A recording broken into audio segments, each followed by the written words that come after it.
Hello, നമസ്കാരം കൂട്ടുകാരെ. എൻ്റെ പേര് ഷീജ. ഞാനിന്നൊരു പുതിയ യൂട്യൂബ് ചാനൽ തുടങ്ങിയിരിക്കുകയാണ്. എൻ്റെ ചാനലിൻ്റെ പേര് ഷീജ എം ലൈവ് എന്നാണ്.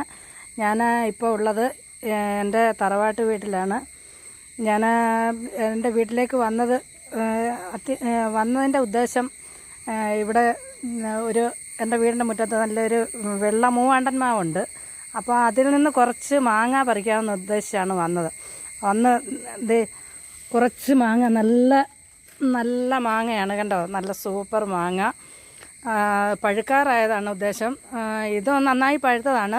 നല്ല ടേസ്റ്റുള്ള മാങ്ങയാണ് കേട്ടോ. കഴിക്കാനൊക്കെ ഒരു കീടങ്ങളും മരുന്നും ഒന്നും കുത്തിവെക്കാത്ത നല്ല മാങ്ങ.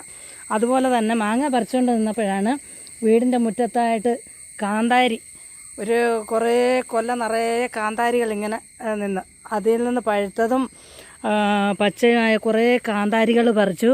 പിന്നെ അതുപോലെ നമ്മുടെ നാട്ടിൽ സാധാരണയായി കണ്ടുവരുന്ന ചുണ്ട, എൻ്റെ നാട്ടിലൊക്കെ ഞങ്ങൾ ഇതിന് പറയുന്നത് ആനച്ചുണ്ട എന്നാണ് പറയുന്നത്. പിന്നെ ഇതിന് വേറൊരു പേര് യൂട്യൂബിലൊക്കെ സെർച്ച് ചെയ്താൽ അറിയാം, പുത്തരിച്ചുണ്ട എന്ന് പറയും.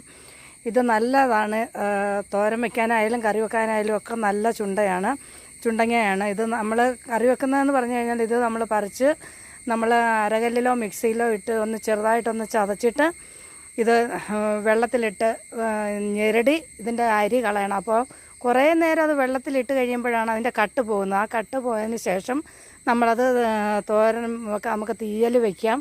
അങ്ങനെ പല കാര്യങ്ങൾ നമുക്ക് ചെയ്യാം. പിന്നീട് എന്ന് പറഞ്ഞു കഴിഞ്ഞാൽ, ഇവിടെ വന്നത് പിന്നെ എൻ്റെ തറവാട്ട് വീട്ടിൽ ഒരു താമര ഞങ്ങൾ നട്ടിട്ടുണ്ട്, കണ്ടോ. പിന്നെ താമര, അതിൽ പൂവൊക്കെ ആയി ഏകദേശം 2, 3, 4 പൂവോളമൊക്കെ വിരിഞ്ഞു. ആ പൂവൊക്കെ വിരിഞ്ഞതിന് ശേഷം അതിൻ്റെ മുട്ടാണ് അണ്ടി നിൽക്കുന്നത്. നമുക്ക് കണ്ടോ, ഇതിൻ്റെ അരി ഒക്കെ പാകമായി വരുന്നുണ്ട്. അതുപോലെ തന്നെ നമ്മൾ കേട്ടിട്ടുണ്ടല്ലോ നമ്മുടെ ഈ നീല ശംഖുപുഷ്പത്തെക്കുറിച്ച്. ആ ശംഖുപുഷ്പം ഇട്ട് വെള്ളം തിളപ്പിച്ച് കുടിച്ചാൽ നല്ല ഔഷധമാണെന്നൊക്കെ പറയുമായിരുന്നല്ലോ. ഇത് കണ്ടോ, ഇഷ്ടംപോലെ പൂക്കളാണ് ഇതിൽ നിൽക്കുന്നത്. കണ്ടില്ലേ, നല്ല നീല ശംഖുപുഷ്പത്തിൻ്റെ പൂക്കൾ. ഇത് ഞങ്ങൾ സാധാരണയായിട്ട് വെള്ളം തിളപ്പിച്ചും കാപ്പിയൊക്കെ ഇട്ട് ഞങ്ങളിത് കുടിക്കാറുണ്ട്. നല്ല ഔഷധ ഗുണമുള്ള ശംഖുപുഷ്പമാണ്. പിന്നെ അത്യാവശ്യം കുറച്ച് ചെടികളൊക്കെ ഞങ്ങളിവിടെ നട്ടിട്ടുണ്ട്, കണ്ടോ. ചെടികൾ പിന്നെ കറ്റാർ വാഴപ്പോളമുണ്ട്, ചെറിയ തെറ്റിയുണ്ട്.